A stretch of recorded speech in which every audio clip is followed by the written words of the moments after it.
बिस्मिल्लाहिर्रहमानिर्रहीम अस्सलाम वालेकुम friends. Hello guys, welcome to legal YouTuber channel. दोस्तों, उम्मीद है आप सब खैरियत से होंगे। दोस्तों, आप सब लोगों को बहुत बहुत ईद मुबारक हो और आपकी फैमिली को भी। दोस्तों, काफ़ी ज़्यादा लोग मुझसे पूछते हैं कि सर अगर हम कनाडा जाते हैं तो हमारी सैलरीज क्या होगी, या बहुत सारे लोग पूछते हैं कि सर हमारे ऑक्यूपेशन हाई डिमांड में चलते हैं तो क्या हमारी सैलरी ज़्यादा होगी या फिर कम होगी।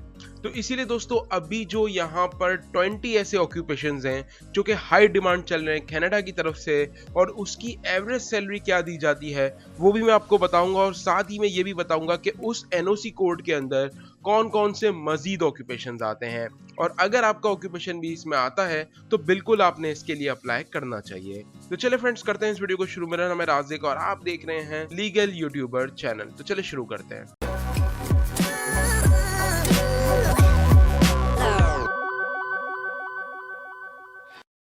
वीडियो को स्टार्ट करने से पहले दोस्तों बता दूं कि जिन लोगों ने अब तक चैनल को सब्सक्राइब नहीं किया तो या प्लीज नीचे रेड बटन होगा, उसको दबा दो, बेल को दबाना बिल्कुल मत भूलना ताकि आपको मेरा हर नोटिफिकेशन सबसे पहले देखने को मिले। तो दोस्तों, सबसे पहली जो यहाँ पर जॉब है या फिर ऑक्यूपेशन है वो है वेब डेवलपर का। वेब डेवलपर को जो है वो एक मीडियम और एक स्मॉल बिजनेस के अंदर जो है वो जॉब मिलती है। देखा जाए तो अभी कोविड-19 के बाद वेब डेवलपर्स की डिमांड काफी ज्यादा बढ़ चुकी है, क्योंकि आप सब जानते हो कि अभी कोविड-19 की वजह से ज्यादातर प्लेटफॉर्म्स जो हैं वो ऑनलाइन की तरफ स्विच हो रहे हैं। इनको जो एवरेज सैलरी दी जाती है दोस्तों वो 69,000 कैनेडियन डॉलर है, और साथ ही में इनका जो एनओसी कोड है वो है 2175, और इसके अंदर जो रिलेटेड ऑक्यूपेशंस आते हैं वो है वेब डिजाइनर, वेब मास्टर, इसके अलावा सर्च इंजन ऑप्टिमाइजेशन। अब दोस्तों यहाँ पर हम बात करें सेकंड ऑक्यूपेशन की तो ये है ह्यूमन रिसोर्सेज, जिसको बोला जाता है एचआर मैनेजर्स। दोस्तों देखा जाए तो इनकी भी इस वक्त कनाडा में काफी ज्यादा डिमांड चल रही है, और इनको जो एवरेज सैलरी पे की जा रही है अभी इस टाइम पर वो 89,000 कैनेडियन डॉलर है, और इसका जो एनओसी कोड है वो है 0112। अब यहाँ पे दोस्तों तीसरे ऑक्यूपेशन की बात की जाए तो ये है इलेक्ट्रिकल इंजीनियर। दोस्तों इनकी भी इस वक्त काफी ज्यादा डिमांड है कनाडा में, और यहाँ पर उनकी सैलरी भी बहुत ज्यादा अच्छी दी जाती है। इनको जो एवरेज सैलरी पे की जाती है वो है 91,000 कैनेडियन डॉलर। अब दोस्तों मैं जितनी भी आपको एवरेज सैलरी बता रहा हूँ ये आपके एक्सपीरियंस पे, आपकी डिग्री के ऊपर डिपेंड करती है। हो सकता है कि आपको इससे थोड़ी सी कम सैलरी मिले, और हो सकता है कि इससे आपको थोड़ी ज्यादा सैलरी मिले, लेकिन मैं आपको जो सैलरी बता रहा हूँ वो एक एवरेज सैलरी है। अब यहाँ पे दोस्तों बात की जाए इनके एनओसी कोड की तो इनका एनओसी कोड है 2133, और रिलेटेड ऑक्यूपेशन की बात की जाए तो इसके अंदर इलेक्ट्रिकल एंड इलेक्ट्रॉनिक्स इंजीनियर्स आते हैं। नंबर 4 के ऊपर बात की जाए दोस्तों तो ये है वेटरनेरियंस। दोस्तों इसको वेट्स भी कहा जाता है, और ये कैट्स, डॉग और ऐसे जो पेट्स होते हैं उनकी केयर करते हैं, और इनकी जो एवरेज सैलरी है दोस्तों ये भी बहुत अच्छी है।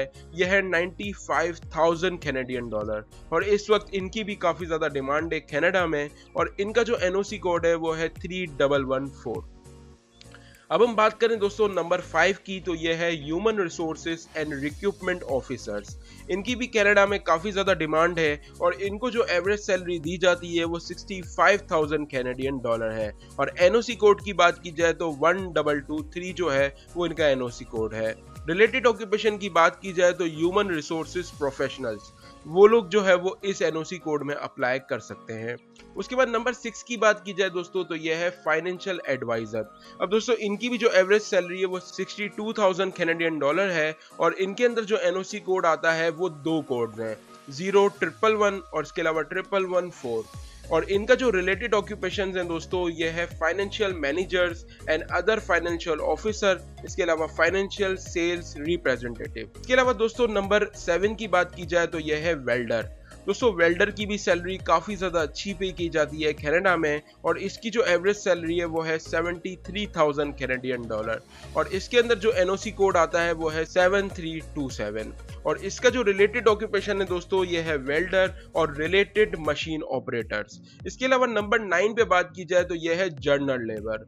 अब काफ़ी ज़्यादा लोग जो है वो जर्नल लेबर्स की जॉब पे जाते हैं, लेकिन उनको ये नहीं पता होता कि इस वक्त उनकी क्या सैलरी होनी चाहिए।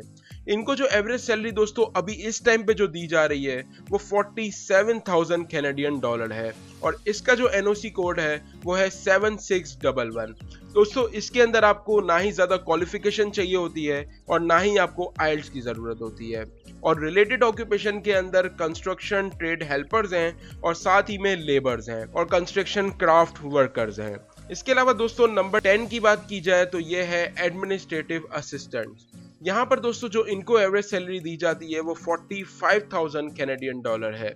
इसके अलावा जो इनका एनओसी कोड है वो है 1241। इसके अलावा नंबर 11 के ऊपर है मर्चेंडाइजर। अब दोस्तों मर्चेंडाइजर की जो एवरेज सैलरी होती है वो है 48,000 कैनेडियन डॉलर और इसका जो एनओसी कोड है वो है 6222। रिलेटेड ऑक्यूपेशन की बात की जाए दोस्तों तो रिटेल एंड होलसेल बायर कहलाए जाते हैं ये। इसके अलावा नंबर 13 की बात की जाए दोस्तों तो ये है ड्राइवर। अब ये ड्राइवर्स के अंदर हर ड्राइवर आ जाता है, लाइक ट्रांसपोर्ट ड्राइवर, इसके अलावा truck driver, heavy machinery driver. तो इनको जो एवरेज सैलरी दी जाती है दोस्तों वो 44,000 कैनेडियन डॉलर है और इनके अंदर जो एनओसी कोड्स आते हैं वो है 7511, 7521, इसके अलावा 7452। इसके अलावा दोस्तों नंबर 13 की बात की जाए तो ये है रिसेप्शनिस्ट। दोस्तों रिसेप्शनिस्ट की जो सैलरी होती है वो काफी ज्यादा कम होती है और इनको जो एवरेज सैलरी दी जाती है वो 31,000 कैनेडियन डॉलर है और इनका जो एनओसी कोड है वो है 1414। नंबर 14 की बात की जाए तो ये है प्रोजेक्ट मैनेजर। अब दोस्तों प्रोजेक्ट मैनेजर की जो एवरेज सैलरी होती है वो होती है 91,000 कैनेडियन डॉलर और इसका जो एनओसी कोड है वो है 0211, 0213, इसके अलावा 0711, इसके अलावा 1221। अब यहाँ पे दोस्तों हम बात की जाए नंबर 15 की तो यह है अकाउंट मैनेजर। अब दोस्तों अकाउंट मैनेजर को जो सैलरी पे की जाती है एवरेज सैलरी वो 86,000 कैनेडियन डॉलर है और इसका जो एनओसी कोड है वो है 4163। इसके अलावा नंबर 16 की बात करें दोस्तों तो यह है बिजनेस डेवलपमेंट मैनेजर। इनको जो एवरेज सैलरी दी जाती है वो 84,000 कैनेडियन डॉलर है और एनओसी कोड है इनका 4163। रिलेटेड ऑक्यूपेशंस की बात की जाए दोस्तों तो बिजनेस डेवलपमेंट ऑफिसर्स हैं, इसके अलावा मार्केटिंग रिसर्चर्स हैं। इसके अलावा दोस्तों नंबर 18 की बात की जाए तो यह है अकाउंटेंट। दोस्तों अकाउंटेंट की सैलरी जो पे की जाती है एवरेज सैलरी वो 59,000 कैनेडियन डॉलर है और इनका जो एनओसी कोड है वो है 0111 और इसके अलावा 1111। इसके अलावा दोस्तों नंबर 18 की बात की जाए तो यह है रजिस्टर्ड नर्सेस, जिनको आरएन कहा जाता है। इनकी जो एवरेज सैलरी दोस्तों दी जाती है वो 77,000 कैनेडियन डॉलर है और इनका जो एनओसी कोड है वो है 3012। इसके अलावा दोस्तों नंबर 19 की बात करें तो यह है यूनिवर्सिटी प्रोफेसर और लेक्चरर्स। इनको जो सैलरी पे की जाती है दोस्तों वो है 83,000 कैनेडियन डॉलर। इसके अलावा दोस्तों इसका जो एनओसी कोड है वो है 4011। इसके अलावा नंबर 20 की बात की जाए दोस्तों तो यह है सॉफ्टवेयर इंजीनियर्स। अब दोस्तों जब से कोविड आया है तब से जितने भी आईटी के लोग हैं, like software engineer, web developer, इसके अलावा ग्राफिक डिजाइनर्स, उन सब की डिमांड बहुत ज्यादा बढ़ चुकी है और इनको भी जो एवरेज सैलरी अभी दी जा रही है वो 1 लाख कैनेडियन डॉलर है और इसका जो एनओसी कोड है दोस्तों वो है 2173। तो दोस्तों ये थे कुछ ऐसे ऑक्यूपेशन जो इस वक्त कनाडा में सबसे ज्यादा हाई डिमांड है और जिनको अभी क्या सैलरी पे की जा रही है वो भी मैंने आपको डिटेल्स बता दी। दोस्तों इससे एक मोटिवेशन मिलती है कि अभी कितनी सैलरी जो है वो कनाडा में चल रही है और जब आप जॉब के लिए अप्लाई करते हो तो आपको पता होना चाहिए कि आपका ऑक्यूपेशन हाई डिमांड ऑक्यूपेशन में है और आपकी एवरेज सैलरी कितनी होनी चाहिए। तो फ्रेंड्स उम्मीद करता हूँ कि आपको वीडियो पसंद आई होगी। अगर प्लीज पसंद आई हो तो वीडियो को लाइक कर देना, चैनल को जरूर सब्सक्राइब कर देना। मिलते हैं किसी नेक्स्ट इंटरेस्टिंग वीडियो में, तब तक के लिए गुड बाय।